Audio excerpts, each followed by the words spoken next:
like, first he's just looking at it, and then he was like, do you know how this could have happened? And I could have gone one of two ways.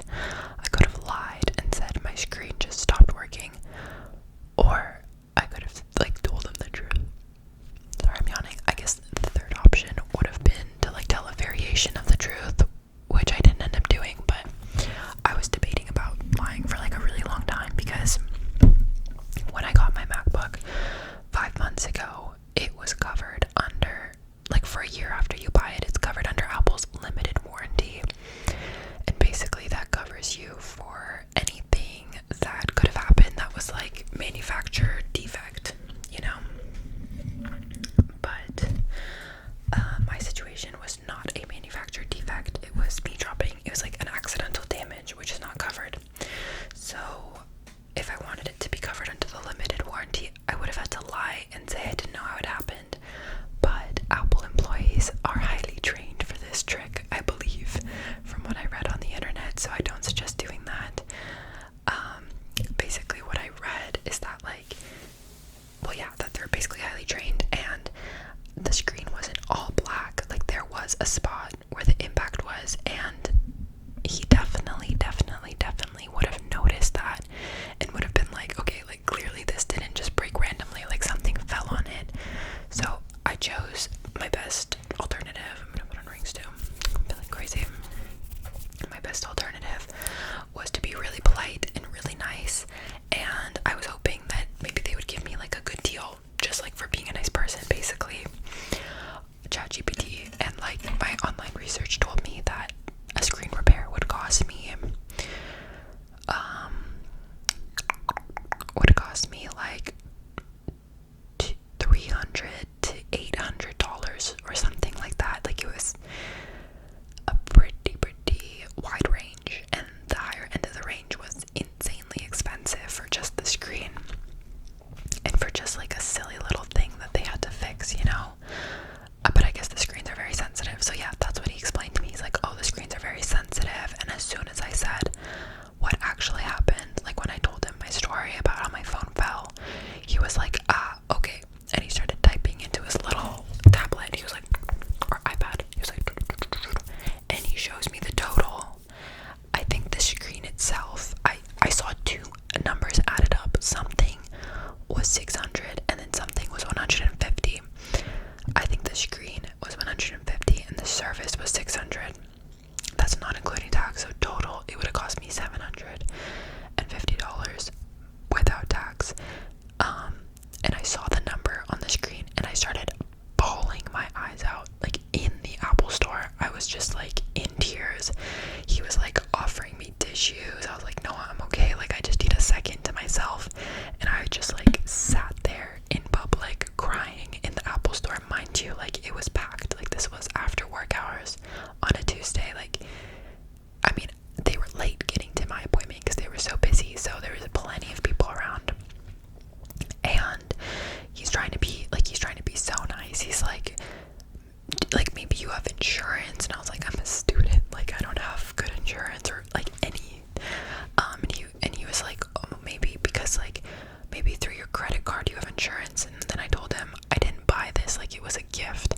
And then he was like, maybe the person that bought it for you has really good insurance. He was like trying to be helpful, but I'm crying. And he was like, yeah, this is gonna take 30 days. I was like, 30 days to fix? I started crying, and he was like, no, like 3 to 5. I don't know how I heard 30 days, but he said 3 to 5 days, but I heard 30, so that made me cry even more, because I was like, how am I gonna do my online school? Like, yes, I have a work laptop, and yes, I did use it for those like 6 days that they were fixing my MacBook, but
much. Thank you.